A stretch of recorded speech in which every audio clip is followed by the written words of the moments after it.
बिस्मिल्लाहिर्रहमानिर्रहीम। अस्सलाम वालेकुम स्टूडेंट्स। अब हमने डिस्कस करना है वेक्टर प्रोडक्ट, जिसको हम क्रॉस प्रोडक्ट भी कहते हैं। लास्ट टाइम हमने डिस्कस किया था स्केलर प्रोडक्ट, जिसको हम डॉट प्रोडक्ट भी कहते हैं। स्केलर प्रोडक्ट में क्या होता है जी, अगर दो वेक्टर्स आपस में मल्टीप्लाई हो रहे हो और उनका आंसर हमारे पास स्केलर आता है तो उसको हम डॉट प्रोडक्ट कहते हैं। डॉट प्रोडक्ट में क्या है, अगर दो वेक्टर्स मल्टीप्लाई हो रहे हो और उनका आंसर भी वेक्टर है तो उसे हम डॉट प्रोडक्ट या क्रॉस प्रोडक्ट कहते हैं। तो इसकी डेफिनेशन हम लिखते हैं, the product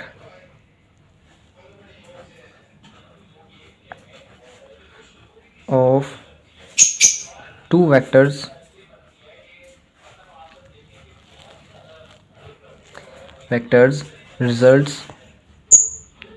results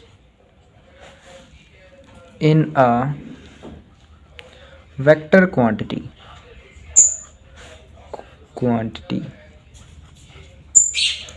then these kinds of product are called vector और क्रॉस प्रोडक्ट। इसका फॉर्मूला क्या होगा जी,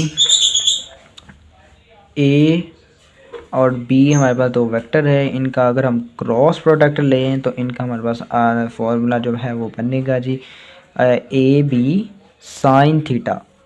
डॉट प्रोडक्ट में हमारे पास कॉस लेते थे, यानी कि एक्स का कंपोनेंट लेते थे, इधर हम साइन का यानी कि वर्टिकल कंपोनेंट को हम ज़्यादा अहमियत दे रहे हैं क्रॉस प्रोडक्ट में। अब हमारे पास हमने पढ़ा है कि दो वेक्टर मल्टीप्लाई हो रहे हैं और उनका आंसर भी वेक्टर है तो क्रॉस प्रोडक्ट होता है। ये ए बी भी हमारे पास एक मैग्नीट्यूड है और ये साइन का भी जो आंसर आएगा थीटा जो पुट करेंगे वो भी हमारे पास एक स्केलर आंसर आएगा। तो ये टोटल हमारे पास स्केलर है, तो हमारे आंसर वेक्टर चाहिए तो इसलिए हम इसकी साथ एन हैट लगाएंगे जो कि हमें इस वेक्टर ए और बी की डायरेक्शन को शो करेगा। अब एन हैट हमारे पास है यूनिट वेक्टर और इसकी जो डायरेक्शन होगी ए और बी से परपेंडिकुलर होगी। सो लिखते हैं जी, n hat is the unit vector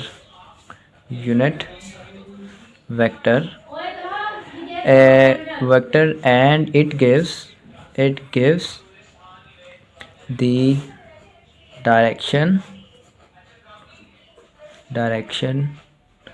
of A cross B। अब ये किस तरह हमें डायरेक्शन देगा, अगर इसको फिज़िकली देखें तो मेरे पास यहाँ पे लाइक ये दो मार्कर हैं, ये हमारे पास मार्कर है ए और बी, ठीक है। इस तरह अगर आपको नज़र आ रही है ए और बी हमारे पास एक ये मार्कर है लाइक दिस, ये हमारे पास ये हमारे पास ए है और ये बी है, ठीक है। अब ए और बी हमारे पास एक प्लेन में लाई कर रहे हैं, ये एक प्लेन है ना, हमारे पास एक प्लेन में लाई कर रहे हैं और इनके इसकी जो डायरेक्शन होगी, जो एन हैट होगी उसकी डायरेक्शन, ये इसके एक परपेंडिकुलर हम एक वेक्टर ड्रॉ करेंगे तो वो हमारे पास बताएगा इस वेक्टर ए और बी की डायरेक्शन इन दोनों के परपेंडिकुलर होगी, इस तरीके से जैसे मैं आपको दिखा रहा हूँ, ठीक है। तो इसको ड्रॉ कर लेते हैं जी। ये वेक्टर है हमारे पास वेक्टर ए, ये वेक्टर है हमारे पास वेक्टर बी, ठीक है। और इस अच्छा, अब यहाँ पे कुछ स्टूडेंट्स जो है ना समझ रहे होते हैं कि जो ए है ना जो वेक्टर, उसके ऊपर बी है, लेकिन ऐसा नहीं है। ये हमारे पास मुझे यहाँ पे बनाना ऐसे पड़ रहा है, लेकिन ये असल में है इस तरह से, ठीक है। ये इस तरह वेक्टर है, एक प्लेन के अंदर है इस तरह, ठीक है। तो यहाँ पे मुझे ऐसे बनाना पड़ रहा है कि ये इस तरह आ रहे हैं। अच्छा जी, इसके जो परपेंडिकुलर हमने एन हैट लेना है, जो डायरेक्शन होगी ए क्रॉस बी की, ठीक है। तो आगे लिखते हैं जी, इट गिव्स एन हैट की स्टेटमेंट में it gives the direction of, ये हमने सच लिख लिया तो आएगा जी, n hat is always perpendicular to the plane containing A and B। A और बी वेक्टर के परपेंडिकुलर होता है हमेशा। अच्छा, यहाँ पे हम सिर्फ वेक्टर ए और बी ही नहीं ले सकते, हम कोई भी वेक्टर से ले सकते हैं। या तो हम सिर्फ हमने लेट किया ना इन दो वेक्टर्स का नाम ए और बी, यहाँ पे हम कोई भी वेक्टर्स जो है ले सकते हैं। उनकी जो है वो एक प्लेन में लाई करेंगे और उनकी जो डायरेक्शन होगी उसके परपेंडिकुलर होगी। नेक्स्ट हम इस वेक्टर प्रोडक्ट को की डायरेक्शन को फाइंड करने के लिए हमारे पास एक बहुत ही फेमस रूल है जिसको हम राइट हैंड रूल भी कहते हैं। राइट हैंड रूल, ये हमने इंटरमीडिएट में भी पढ़ा है। ये सब वो बातें हैं जो हमने इंटरमीडिएट में पढ़ चुके हुए हैं। तो राइट हैंड रूल क्या होता है, दो वेक्टर्स हैं हमारे पास, ए वेक्टर और बी वेक्टर, ठीक है। इनकी डायरेक्शन जो है इस डायरेक्शन में इसके परपेंडिकुलर है ए क्रॉस बी की, यानी कि जैसे कि ये पहले फिर मैं आपको बताऊं कि ये जो वेक्टर्स हैं एक दूसरे के ऊपर नहीं है, ये वेक्टर हमारे पास इस तरह से मौजूद हैं, एक दूसरे के इस तरह हो रहे हैं, ठीक है। और इनके परपेंडिकुलर यहाँ पर एक हमारे पास जो है इनका यूनिट वेक्टर जो इनकी डायरेक्शन को बता रहा है। अब हम इनकी राइट हैंड रूल से मैं किस तरह इनकी डायरेक्शन फाइंड करूँगा। लेट्स सपोज ये हमारे पास दो वेक्टर है लाइक दिस, और मैं अपने हैंड को वेक्टर ए से स्टार्ट करूँगा। यहाँ पे मैंने एंगल ही बनाया कि ये देखें, यहाँ पे हमारे पास एंगल है थीटा, इन दोनों के एंगल थी, एक ये एंगल बनेगा थीटा और एक ये यहाँ से यहाँ तक एक एंगल बनेगा। तो हमने इस केस में छोटा एंगल जो है ना, शॉर्टर एंगल, उसको ज़्यादा जो है तरजीह देनी है। अच्छा जी, हम इसकी डायरेक्शन फाइंड करते हैं। ये दो वेक्टर है हमारे पास, तो मैंने क्या करना है, इन वेक्टर्स में ये वेक्टर ए है, ये वेक्टर बी है।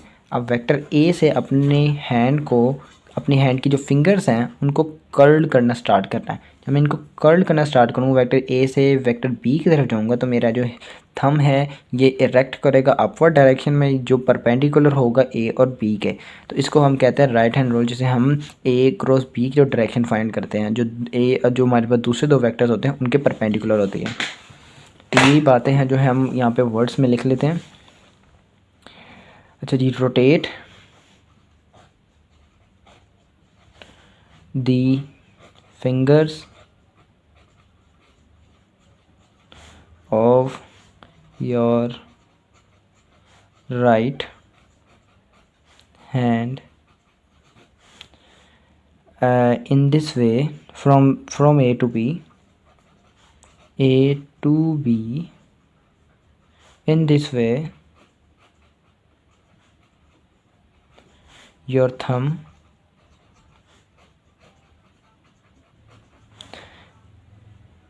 the direction of your thumb, the angle direction through the smaller angle, यहाँ पे पहले लिखेंगे in this way from right hand from A to B from smaller angle in this way, यहाँ पे लिखेंगे from smaller angle, यहाँ मैं लिखना भूल गया था। in this way your thumb erect the direction of A cross B perpendicularly,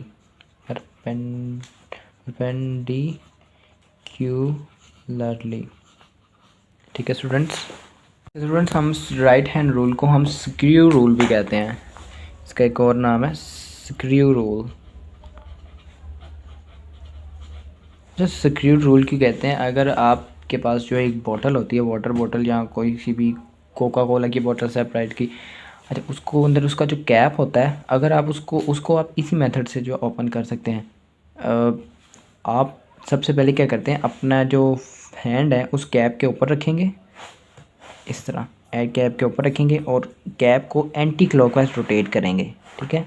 जब एंटी क्लॉकवाइज रोटेट करेंगे तब वो कैप ओपन हो जाएगा। अगर आप उसको क्लॉकवाइज रोटेट करना स्टार्ट करेंगे तो कैप बंद ही रहेगा और बंद हो जाएगा।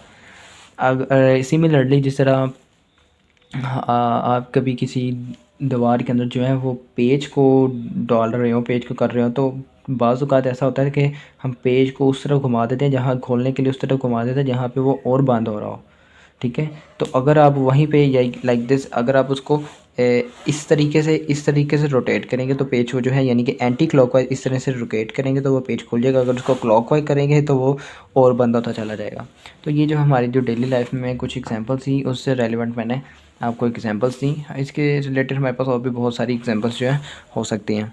अब हम क्रॉस प्रोडक्ट को जो है फिज़िकली भी देख लेते हैं। अच्छा, क्रॉस स्केलर प्रोडक्ट में हमारे पास कॉस आ रहा होता था, कॉस का एंगल, और कॉस स्केलर प्रोडक्ट जो था वो 0 पे और 180 डिग्री पे मैक्सिमम होता था और 90 डिग्री पे मिनिमम आंसर आता था, 0 आंसर आता था। अब अब डॉट जो क्रॉस प्रोडक्ट है उसमें हमारे पास साइन है, और साइन मैक्सिमम कहाँ होता है 90 डिग्री पे, और मिनिमम कहाँ होता है 0 डिग्री पे। यानी कि क्रॉस प्रोडक्ट का आंसर हमारे पास मैक्सिमम 90 डिग्री पे आएगा और मिनिमम हमारे पास 0 पे आएगा, क्योंकि साइन 0 0 होता है। यानी कि अगर हम दो वेक्टर्स बनाएं, ये वेक्टर्स है, ये वेक्टर है ए और ये साथ ही वेक्टर है बी, ठीक है, ये साथ वेक्टर है बी। इनके दरमियान जो एंगल बन रहा हो ना वो ज़ीरो, ठीक है, ज़ीरो एंगल बन रहा हो। यानी इसकी जो हम डायरेक्शन, यानी कि एन हेड की डायरेक्शन है ए क्रॉस बी है, वो बिल्कुल ही ना होने के बराबर आएगा। यहाँ पे सिर्फ शो करने के लिए मैंने छोटा सा एक वेक्टर बना दिया। अच्छा जी, जैसे जैसे अगर हम इनका एंगल बढ़ाते जाएं, यानी कि ए और बी को बढ़ाते बढ़ाते हम 90 डिग्री पे यानी कि इतना ओपन कर दें, इतना इनके दरमियान जो एंगल है इसको बढ़ा दें कि ये जो हमारे पास ए क्रॉस बी का जो है वो इसके परपेंडिकुलरली हमें आंसर जो है मिले, तब इसका जो आंसर होगा वो मैक्सिमम होगा। और अगर हम इनको बढ़ाते बढ़ाते ए और बी को एक दूसरे के एंटी पैरेलल ले जाएं, ए और बी को एंटी पैरेलल ले जाएं, तो हमारे पास यहाँ पे भी जो ए क्रॉस बी का आंसर आएगा वो हमारे पास 180 डिग्री, यानी कि साइन 180 डिग्री आएगा, और साइन 180 डिग्री वो भी हमारे पास 0 आएगा। तो दो वेक्टर जब एंटी पैरेलल हो तब भी इसका आंसर मिनिमम आता है, और जब पैरेलल हो तब भी मिनिमम, और परपेंडिकुलर पे 90 डिग्री आता है। अच्छा, यहाँ पे कुछ एमसीक्यूज जो हैं वो हम डिस्कस करते हैं। तो एमसीक्यूज हमारे पास है, at what angle dot and cross product are same. किस एंगल पर डॉट और क्रॉस की वैल्यू जो है सेम होगी हमारे पास। डॉट प्रोडक्ट हमारे पास क्या था, A dot B is equal to A B cos theta, और क्रॉस प्रोडक्ट हमारे पास क्या है, A dot B is equal to A B sine theta, ठीक है। तो हमारे पास हम जानते हैं कि वो साइन, और यहाँ पे ए बी भी हमारे पास सेम है, दोनों में आ रहा है। तो यहाँ पे सिर्फ कॉस थीटा और साइन थीटा की जो है उसमें डिफरेंस आ रहा है। अगर ये दोनों हमारे पास इक्वल हो जाए तो हम ओवरऑल कह देंगे जी इस एंगल पर क्रॉस और डॉट जो है वो सेम होते हैं। अब हमें पता है कि कॉस थीटा और साइन थीटा की जो वैल्यू है वो सेम 45 डिग्री पर आती है। तो हम यहाँ पे कह देंगे जी हमारे पास 45 डिग्री जो है इसका आंसर है। लेकिन आपने जो मैंने फार्मूला लिखे हैं और जो क्वेश्चन लिखा हुआ है उसके ऊपर गौर किया कि मैंने यहाँ पे फार्मूला जो है इनकम्प्लीट लिखा है क्रॉस प्रोडक्ट का, यहाँ पे क्रॉस आएगा क्रॉस प्रोडक्ट का। हमें पता है कि जब दो वेक्टर्स मल्टीप्लाई हो डॉट प्रोडक्ट में उनका आंसर स्केलर आता है, और जब दो वेक्टर्स मल्टीप्लाई है क्रॉस प्रोडक्ट में तो उनका आंसर वेक्टर आता है। तो यहाँ पे मैंने इसका आंसर में इसके मैग्नीट्यूड के साथ, ये सारा मैग्नीट्यूड है, ए भी मैग्नीट्यूड है, साइन का भी जो आंसर है तो मैग्नीट्यूड होता है, तो इसके साथ मैंने एन हेड नहीं लिखा। तो क्या दो वेक्टर ऐसे जिनका इवन हम एंगल भी सेम कर दें, एक तो है ही स्केलर, और स्केलर और वेक्टर का आंसर कभी भी इक्वल हो सकता है, बिल्कुल नहीं हो सकता। तो हमारे पास एज स्केलर और डॉट और क्रॉस प्रोडक्ट में ऐसी कोई वैल्यू एंगल नहीं हो सकता जिस पे हमारे पास ये दोनों का आंसर सेम है। तो थर्ड इसकी कंडीशन होगी नन। तो ये हमारे पास सही आंसर होगा। लेकिन अगर हमारे पास लिखा हो at what magnitude dot and cross product are same, अब मैग्नीट्यूड की बात कर रहे हैं, जब मैग्नीट्यूड आ जाए तो हम डायरेक्शन को इग्नोर कर देते हैं। तो मैग्नीट्यूड पे हमारे पास दोनों 45 एंगल पे सेम है, देन अगर मैग्नीट्यूड का है तो देन हमारे पास 45 डिग्री जो है इसकी करेक्ट ऑप्शन है। देखते हैं जी एग्जांपल क्रॉस प्रोडक्ट की क्या एग्जांपल्स हो सकती हैं। अगर हमने जो एग्जांपल ली थी एक स्क्रू वाली, एक है वो रेंच वाली, जिसमें रेंच के हम एक स्क्रू टाइट कर रहे थे, ठीक है। रेंच में हमारे पास क्या, अगर हम उसमें रोटेशन हो रही है तो क्या एक उसके अंदर एक टॉर्क प्रोड्यूस हो रहा होता है, और टॉर्क हमें पता है प्रोडक्ट है मोमेंट आर्म का और फोर्स का, और मोमेंट आर्म और जो फोर्स है ये हमारे पास दोनों ही एक वेक्टर क्वांटिटीज़ है। मोमेंट आर्म को हम आर स्मॉल आर से शो करते हैं, तो दोनों हमारे पास एक वेक्टर क्वांटिटीज़ है। तो दोनों वेक्टर क्वांटिटीज़ का आंसर भी हमारा वेक्टर आ रहा है, जो कि हमें क्रॉस प्रोडक्ट में भी हमारे पास डेफिनेशन के अकॉर्डिंग भी यही है। तो टॉर्क जो है हम इसकी एग्जांपल कंसिडर कर सकते हैं, like torque is an example of moment arm. Example of sorry cross product.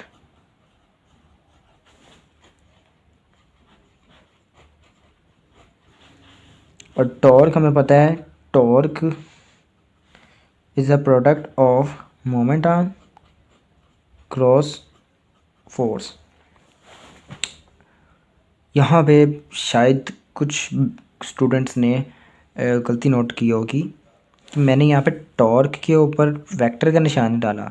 देखिए ना, हमारे पास दो वेक्टर बन रहा है, वेक्टर का आंसर एक वेक्टर आ रहा है। क्रॉस प्रोडक्ट में हमारे पास दो वेक्टर जब मल्टीप्लाई करें तो उनका आंसर भी हमारे पास वेक्टर आना चाहिए। यहाँ पे जो टॉर्क है वो भी हमारे पास एक वेक्टर है। तो ये एक एग्जांपल थी क्रॉस प्रोडक्ट की। हमारे पास और भी क्रॉस प्रोडक्ट की बहुत सी एग्जांपल्स जो हैं कंसीडर की जा सकती हैं। तो ये था हमारे पास लेक्चर क्रॉस प्रोडक्ट के बारे में। मुझे उम्मीद है कि मैं उम्मीद करता हूँ कि आपको बहुत अच्छी समझ आई होगी लेक्चर की। आपसे मुलाकात होगी एक नेक्स्ट वीडियो में जिसमें हम ये क्रॉस प्रोडक्ट की करैक्टरिस्टिक्स के बारे में डिस्कस करेंगे। तब तक के लिए अल्लाह हाफ़िज़।